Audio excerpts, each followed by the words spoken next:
আসসালামু আলাইকুম। সবাইকে ওষুধের কার্যকারিতা পেজে স্বাগতম। আজকে আমরা ব্যাকফ্লো ওষুধটি সম্পর্কে জানব। ব্যাকফ্লো ওষুধের মূল নাম ব্যাকফ্লুফেন বা জেনেরিক নামে বলা যায় যে ব্যাকফ্লুফেন।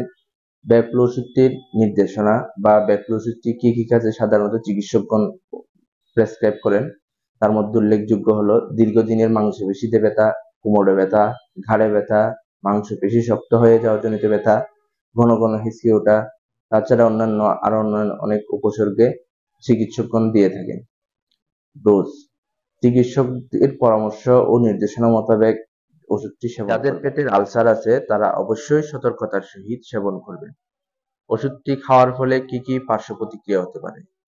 ঘুম ঘুম ভাব, বমি বমি ভাব, দুর্বলতা, অবসাদগ্রস্ত, রক্তচাপ কমে যাওয়া।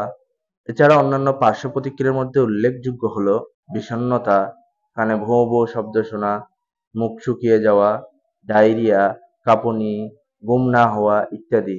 তবে এসব পার্শ্ব প্রতিক্রিয়া খুব কম ক্ষেত্রেই দেখা যায়। গর্ভাবস্থা ও স্তন্যদানকালে সেবন: প্রসূতি ও স্ত্রীরোগের চিকিৎসকের পরামর্শ মোতাবেক উপকারিতা ও সম্ভাব্য ক্ষতি বিবেচনা করে সেবন করা উচিত অবশ্যই। অন্য ওষুধের সাথে পার্শ্ব প্রতিক্রিয়া: অ্যালকোহল, ব্যথানাশক, ইবুপ্রোফেন ও অন্যান্য মানসিক রোগের ওষুধের সাথে অবশ্যই সতর্কতার সাথে ব্যবহার করতে হবে। ওষুধটি বাজারে অন্য কি কি নামে পাওয়া যায়?